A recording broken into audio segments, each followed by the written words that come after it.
Magandang hapon sa inyong lahat. Magandang araw, a blessed day, blessed Sunday to everyone. For our fellow worshipers who are joining us through this live stream in other parts of the world. I would like to start this reflection with a story I read.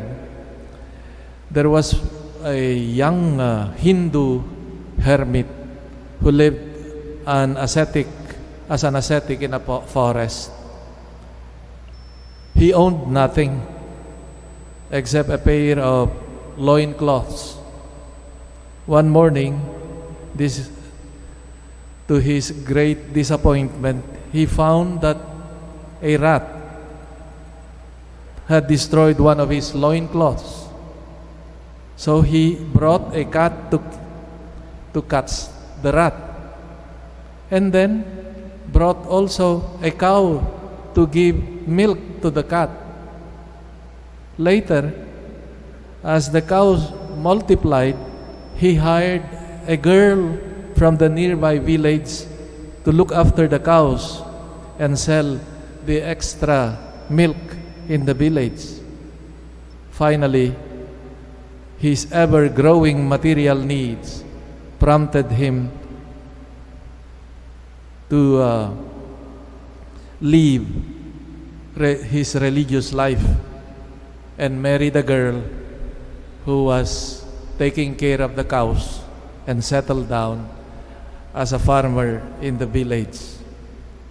The moral of the story, among many, is how easy that the never ceasing hunger for material things can take over our noble spiritual desires, projects. Jesus said today, "Do not work for food that perishes, but for food that endures for eternal life, which the Son of Man will give you." With these words, Jesus puzzled his hearers. Remember that the previous day, Jesus shared to those gathered around him a surprising and free meal. They had eaten to their heart's content. But how could Jesus now leave them to go their journey?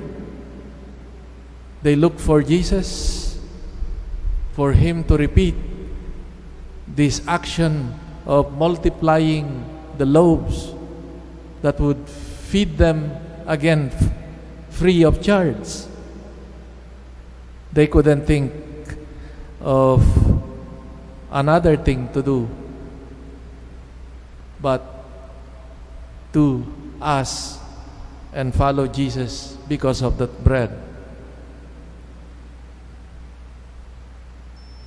On the other hand, realistically speaking, how can we not be preoccupied of food every day also?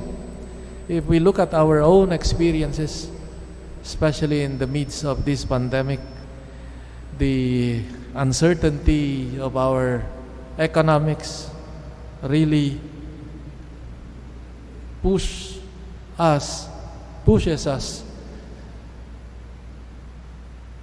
to do and to desire and to have to work for that security. The food is, as we know very well, is indispensable to live. We need it, and we have the need to work so that no one will lack of it. And Jesus knew this also. The food, the bread, is primary in our life, because without food we cannot exist. That is why Jesus also was concerned. Do not think that Jesus was was only after the spiritual things, but it's interesting too that Jesus was concerned with the hungry and the beggar who did not receive, for example, from the rich, even crumbs from his table. It is also the reason why Jesus reproached the rich and the foolish who hoarded grains without thinking the needy, the poor. This is also the reason why Jesus taught his followers to ask every day the Father for bread, for food, for all his children. So we realize here that Jesus was concerned also about material sustenance. But on the other hand, Jesus does not stop there. He wants us to be awakened and see a different kind of hunger. Jesus spoke to them that does not satisfy only the hunger for a day, but a hunger and thirst for life that is in human beings. We know very well that in the midst of plenty, as we have seen in society, that having much, having plenty is not an assurance of a meaningful life, unfortunately. That even in the midst of so many riches, human beings may still live a miserable life.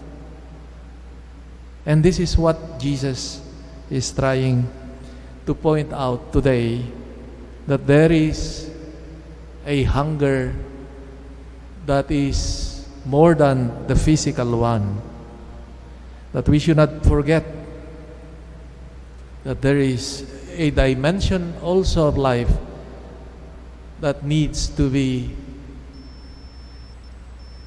given attention to.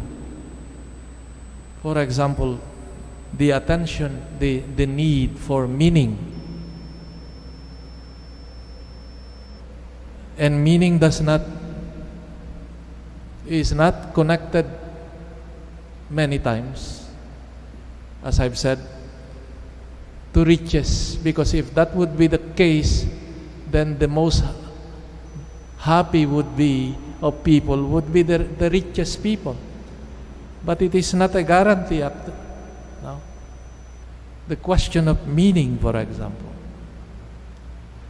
And there is also other forms of hunger, the hunger for justice for everyone, a hunger for freedom, a hunger for peace, for truth. And Jesus presents himself as the bread that comes down from heaven, from the Father, not to indulge us, overindulge us of food, but to give life to the world. So this bread that came down from God gives eternal life. The food we eat every day maintains us alive for years, but there comes a moment in which these cannot defend us from death anymore. It is useless to go on eating. It cannot give us life beyond death. And this is also an important reality that we have to take into consideration. That while bread, material sustenance is important, yet it cannot give everything that we need either. Hindi ito nakapagbibigay ng kabuluhan na ito'y hanap din ng bawat puso.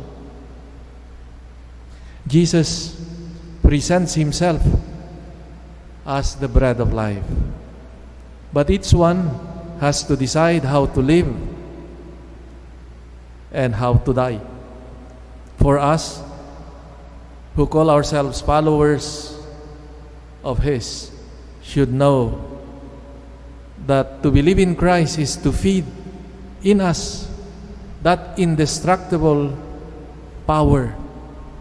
It is to start to live something which does not end in our death.